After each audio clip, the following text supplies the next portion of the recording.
Welcome to NewsNation's Backscroll, where we look back at our major news coverage on the most important topics and personalities of our time.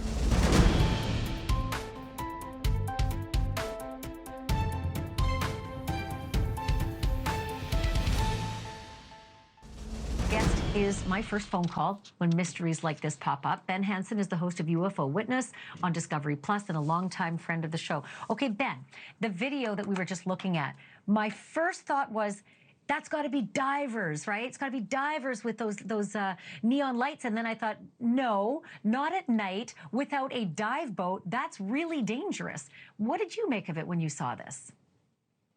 Exactly that. I mean, I'm a master diver. There's nobody around there with a dive boat, with a dive flag, anything like that. I like to dive at night. Some people go lobster diving. It is still possible. This particular one, we haven't had time even to get out there to go check this out in the field.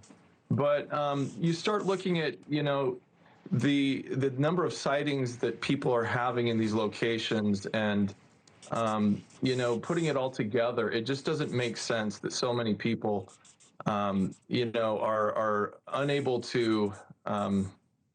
I don't know. The UFO thing has been, always people focusing in the sky, right? And so it's kind of like now that we're shifting to USOs, a lot of people are wondering if this is a new phenomenon or not, and it really is not. It's the submerged objects have been since the beginning. When we started reporting, remember we had these pilots that were seeing them in the water off of Catalina, and air traffic controllers were telling us that pilots were witnessing this glow, sometimes the size of a city. And so here we have this Fort Lauderdale case. It's a lot smaller, but it's really hard to say whether we're looking at a natural phenomena. It's definitely not like phosphorus and algae. It's nothing like that. And it definitely doesn't explain how people are seeing the objects come up out of the water and zip out, and these huge flaps have been going on for decades. And then the ones that dive back into the water and don't even make a splash, which is also, it just gives makes the hair on my neck stand on end. Again, I just want to go back to these pictures.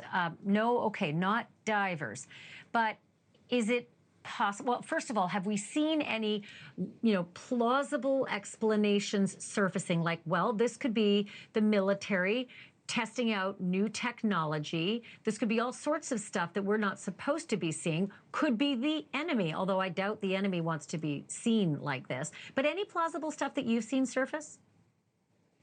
In this particular case, we really haven't had a chance, no pun intended, to dive into it yet. But this is just an example, like I said, of something that is much bigger, where I've had numerous cases where people are telling us have been out in the boat, they've been far away from shore, which again would be much more difficult to be just divers. And they've passed over areas about the size of a football field. And it's like somebody turns on a switch and the whole thing just lights up underneath them, right? And then you mentioned the fact too that some of them, like we have the USS Omaha case caught on thermal camera, where we have this trans-medium travel where they go into the water, don't seem to disturb it, come up out of the water, sometimes in broad daylight, right? So something is traveling back and forth. You remember Rear Admiral Tim Gallaudet, who's been on the show before. He testified in front of Congress about a Navy program that they're calling the fast movers, right? And the fast movers, they detect and track these objects that travel faster than any torpedo should or could, perhaps over 100 miles an hour. Right, and so you've got the fast ones, you have ones that kind of just linger there, huge, kind of like the size of a city. These guys, I think, were really afraid because they didn't know, should we actually drive over it? What's going to happen if we do? Is it going to take us down, suck us in?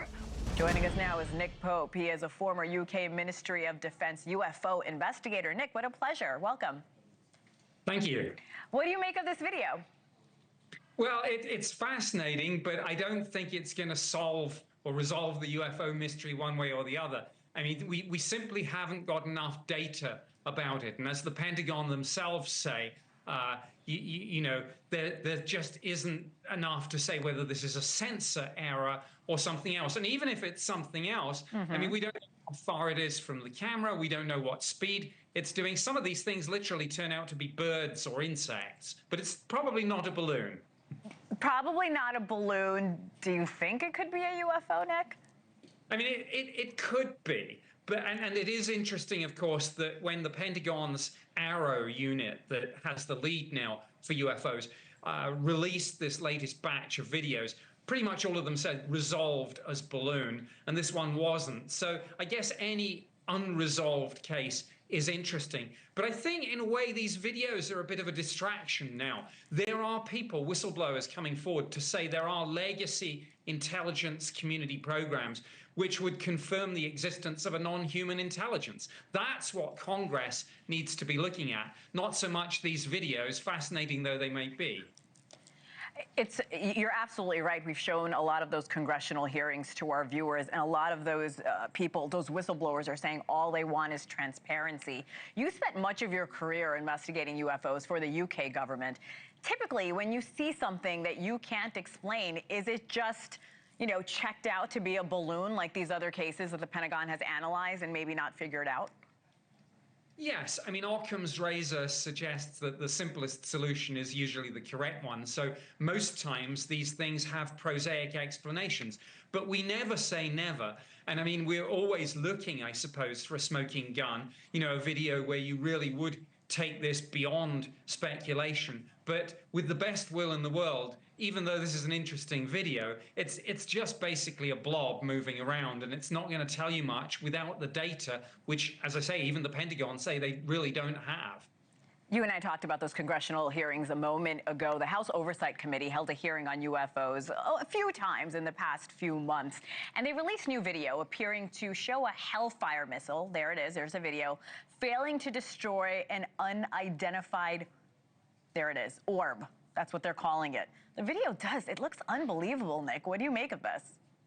Again, fascinating, but we really need a definitive statement from the Pentagon saying what this is, because there's all sorts of theories floating around on the internet, of course, some of them exotic, like aliens, and some of them saying, you know, this sort of thing is maybe just a test of a new missile against a drone, something like that. Do you think we'll ever know what these videos are?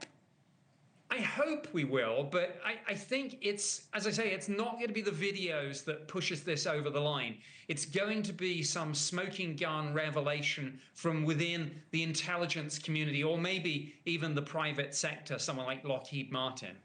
When we talk about the intelligence community, why do you think, according to the whistleblowers, there isn't the transparency that so many people are asking for, demanding, really? Well, part of this may be that the technology behind these craft, if that's what we're dealing with, could be weaponized. And obviously we wouldn't want that getting in the hands of an adversary like Russia or China. But if you really believe, as some of the whistleblowers have said, that we're dealing with a non-human intelligence, then reasons for not disclosing it, in a sense, take us to the fact that there might be something about this which I characterize a secret too terrible to be told, something that we just couldn't handle. I mean, humanity couldn't get its head around it. But the thing is, that's when our imaginations run wild. Yes, absolutely. And that's fun. But I always say that disclosure might come with a dark side. So don't wish for something too hard, because you might just get it. Oh, truer words haven't been spoken, Nick Pope. Thank you so much for coming on and trying to help us solve this mystery. Thanks, Hannah. In order to solve the biggest mysteries of our universe, there need to be scientists willing to study them. But the stigma surrounding UFOs has discouraged generations of researchers from taking a closer look at the age-old question, are we alone? Well, now that's all changing, as real scientists with real degrees and real academic credentials are taking on the topic. A group of scientists just published a paper about how to scientifically study UFOs, and they've done their own field work to show how it's done. They say most of the UFOs they have studied on camera were man-made things like drones or helicopters, but there was one, they say, that they couldn't figure quite what it was. So what was it? Joining us now is University of Albany physics professor Matthew Zhadagas, who published this research. All right, so tell us more. How did you go about doing this, and what did you find? Well, we had the focus of having an instrumented field study for UAP. So it's not the first, but what we've done is we've published our work in the highest impact factor journal to ever carry a paper on this topic. So while we don't have some kind of final, conclusive, smoking gun evidence of something anomalous, what we've done is really help break down the stigma and the taboo by publishing our results in a major journal, Progress in Aerospace Sciences. So you were able to identify most of the objects, but one you could not. What do you think that was? Can you describe what properties it had? That's right. So we found one dark spot with white dots in it in one of our camera systems. Now, by itself, that could be anything, it could be a camera artifact or glitch, but it seemed to have some correspondence, at least to a small degree of statistical significance, with an ionizing radiation event and with Doppler weather radar data hits using publicly available National Weather Service and NOAA data. So again, not conclusive statistically, but the strange hint that there was something physical in the sky and that it wasn't just a camera glitch at the time. When was this? Like, when did that happen?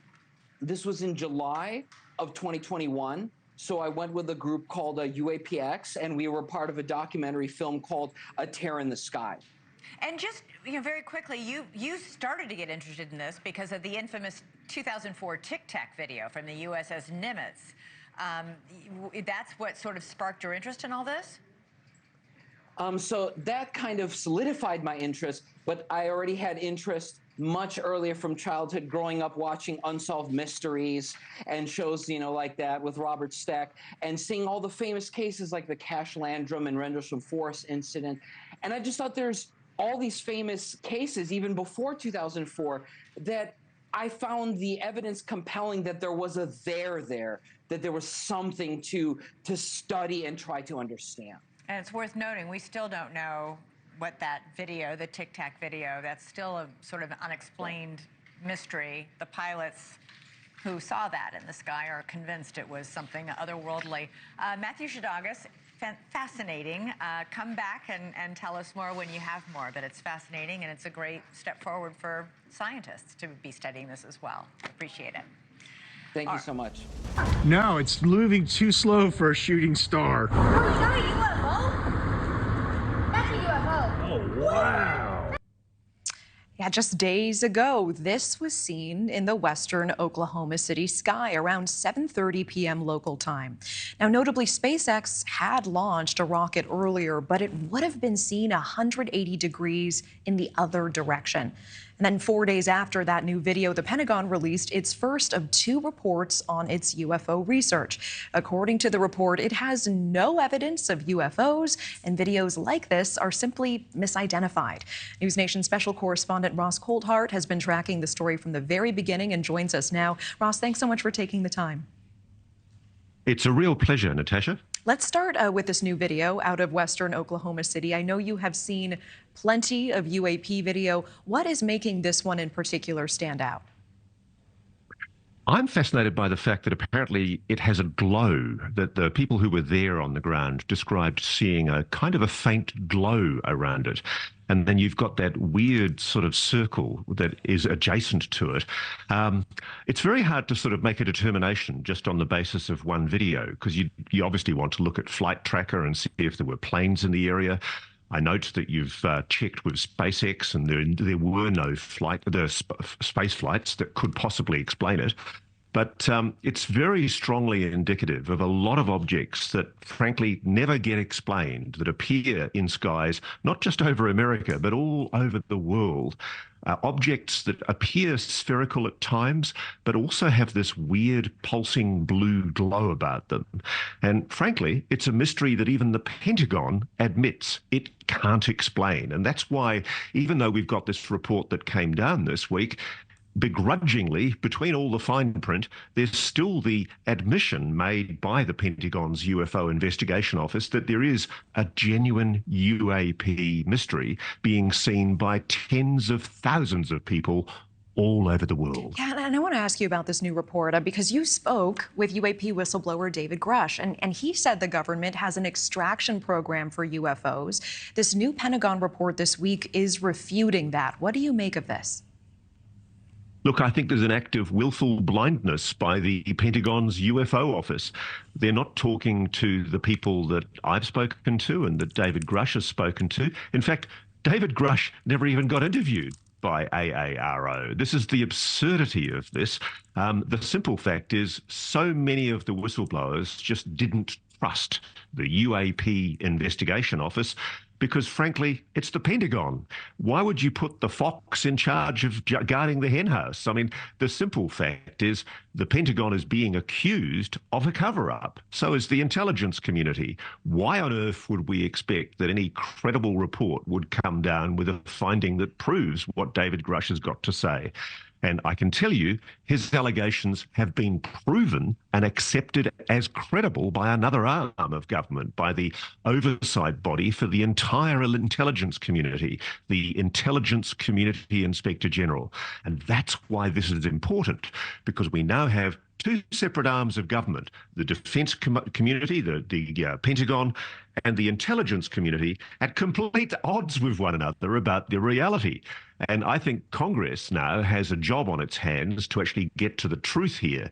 If anything, what the Pentagon has done is draw a line in the sand, making it clear it doesn't want to be open and transparent with the American public. You know, interesting. And if there is a program that exists in retrieving crashed UFOs or trying to reverse engineer extraterrestrial technology, why do you think that would be kept a secret? Why would that be important to not release information to the general public about that? Well, I've actually had conversations with people on the inside, and the commonest excuse used is national security, that we're protecting weaponry, propulsion systems, and energy systems.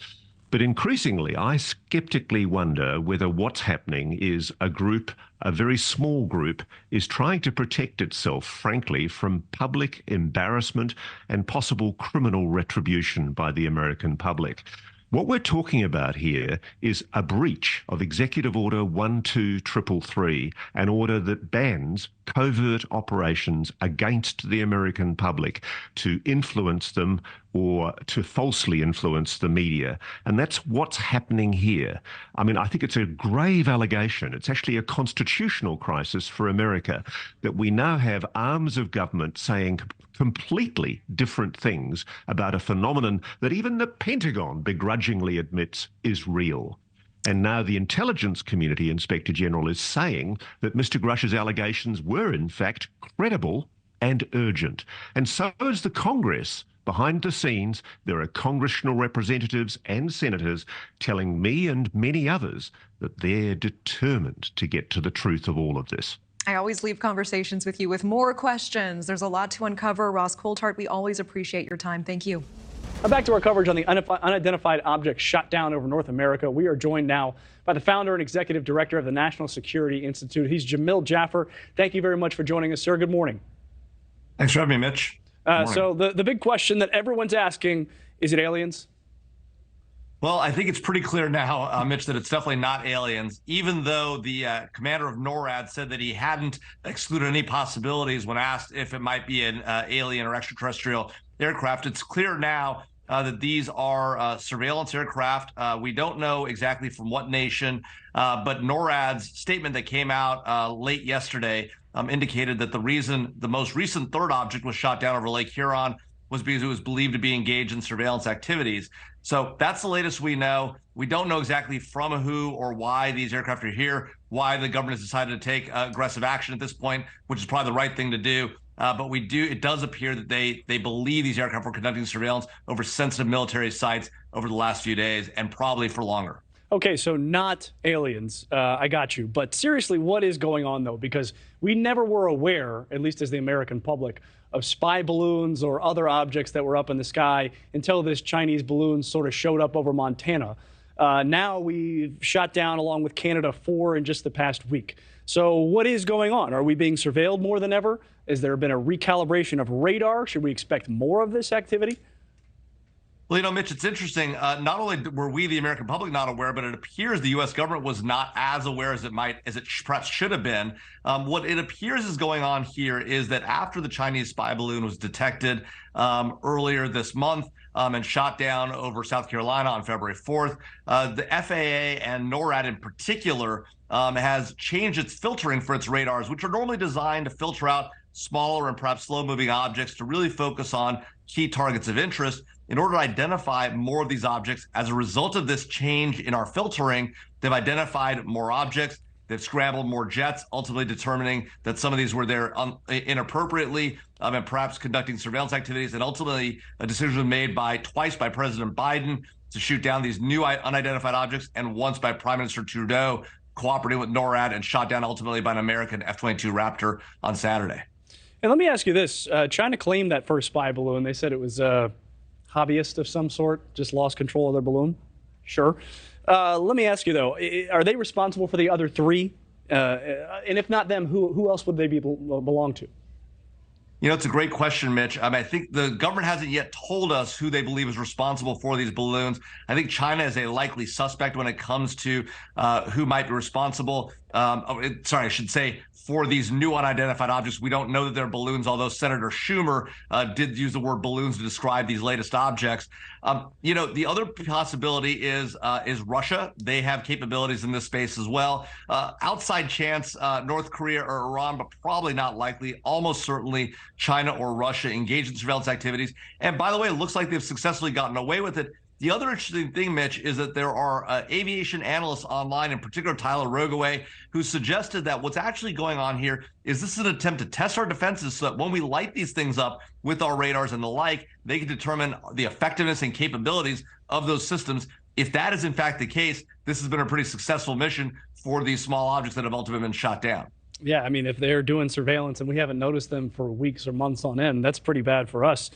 But I am curious, too, about the Biden administration's response to these things. Obviously, they let one of them drift all the way across the country before shooting it down over open waters. But there was a recent one that was shot down over eastern Alaska, so pretty much as soon as it entered American airspace.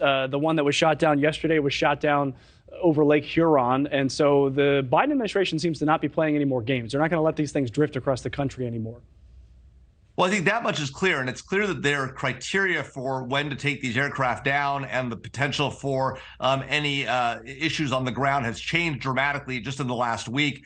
They obviously let the very large Chinese spy balloon that was first detected over Montana make it all the way across the eastern United States, over the South Carolina coast before it was shot down. Now, as you point out correctly, we've seen 3 shoot downs, one over Alaska, one over the Yukon territories, and ultimately this latest one over Lake Huron. It's worth noting, Mitch, that the one that we just shot down on Sunday was first detected Saturday. They did scramble fighter jets over Montana, but were unable to find it and ultimately determined it might have been a radar anomaly. Now they're saying that, in fact, it was still there. They just couldn't find it, and then ultimately found it again on Sunday and took it down. And 3, as of now, still unidentified objects shot out of the sky are not from another planet, but the truth is still out there somewhere. Today, senators received a classified briefing, and we heard publicly for the first time from the chairman of the Joint Chiefs of Staff. Chief Washington correspondent Blake Berman is live at the White House. Blake, tell us what is new here. Well, Nicole, we still don't know exactly what these 3 objects are that were most recently shot out of the sky, but the White House was willing to go at least a little bit further in its explanation today, saying the leading explanation at this point in time is that they were either being used for commercial purposes or benign purposes, as they put it. It still might take some time for all of this to be pinned down, as the chairman of the Joint Chiefs of Staff today gave an indefinite time frame for recovery due to the conditions of where those objects landed. 2, 3, and 4 not yet recovered. They're in very difficult terrain. We'll get them eventually, but it's going to take some time to recover those. We also heard from the White House today say that they will unveil new protocols and parameters, most likely by Friday, as to how to potentially deal with more of these objects, Nicole, in the future. All right, so like we mentioned that classified briefing. What are senators saying about that? Yeah, we heard from a lot of the senators as they came out of that briefing up on Capitol Hill. One of them, Senator Marco Rubio, who is the chairman of the Senate Intelligence Committee, was trying to make the point that there have actually been hundreds of these UAPs, these unidentified aerial phenomena, in the recent years. What bothers me the most is everyone's acting like this is the first time we've ever seen these things, and so we reacted that way. No, it isn't. We've had hundreds and hundreds of cases reported by military personnel. We've been talking about it for years, and there's a process now that's been set up to analyze these, and this data should be a part of that process immediately. Others here in Washington are calling on President Biden to be more forthcoming and to address the issue himself. The Senate Majority Leader, Chuck Schumer, is urging patience. I think some of our Republican colleagues are being, at the very minimum, premature and often just very political. There's a lot of information to assess. There's a lot of information to recover, and the administration is on top of this. Nicole, the White House was asked about this several times today. Why won't the president speak on this issue? Might he do so in the future? At this point in time, they are not committing to the president maybe having some sort of speech or some sort of address. So we'll have to see when he might go publicly before the cameras to sort of unveil and talk about what he knows. Yeah, a lot of people would like to hear from him. Okay, thank you, Blake. Thank you for watching. Go to newsnationnow.com to find NewsNation on your television provider. And don't forget to click the red subscribe button below to get more of NewsNation's fact-driven, unbiased coverage.